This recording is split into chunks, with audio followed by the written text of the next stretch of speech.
congodialogue.com.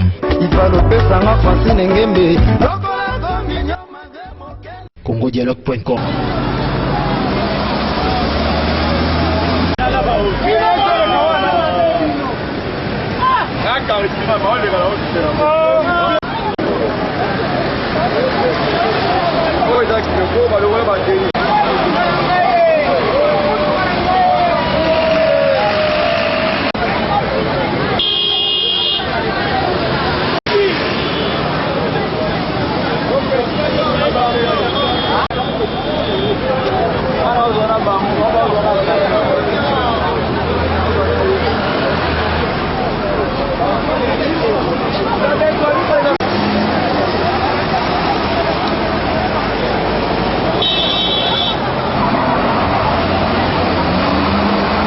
Maman, là va expliquer l'histoire de ça. Ah, dans un allumé, que la deuxième rue n'a montagne résidentielle. Ah, moi tu vas payer mon tendon. Ah, mais je peux te payer ma carte de transport, moi je vais tout faire un radiateur sur PSP. Il fait France au Vendée. Je vais la baser la carte Bakiti, la jeune garçon baser la carte de téléphone.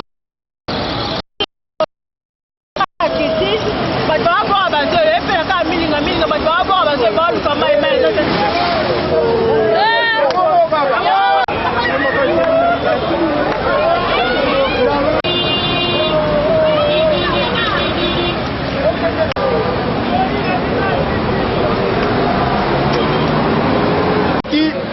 Transport qui m'a sani, peut-être les niveaux, tout le monde a un chauffeur à 4 motos. Nous trouvons un copé là. Tout le monde va appeler et aussi m'battre. Ils allons battre, alors on y batterie la place. Attends la bombe de la caca. On dit Bakiti. C'est la bombe est grave. Donc je pense que qui m'a aussi raté. On y monter ma casse. Donc on prend une question avec la bombe qui m'a raté ici. Et à un moment de vous repérer, à un moment de vous répéter. On a plutôt à qui ici. Kaka ba chauffeur ba bima ba ikoya sala traiter mutuka na ebo bima bien tellement que lo ba 16 minutes le wesa ni so so na ba ko kufi le reste na ba ko sala ki supercité de ba obika.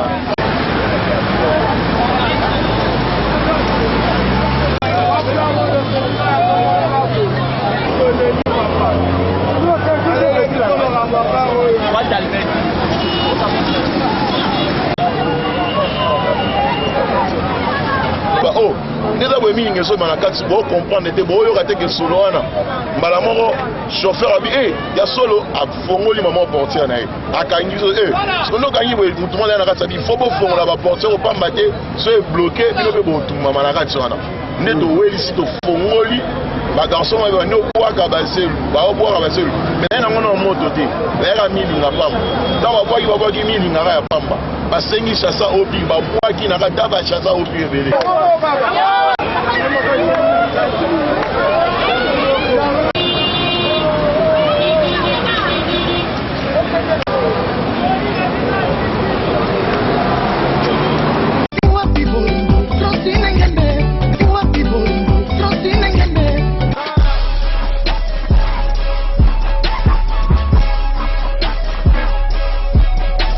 congodialogue.com.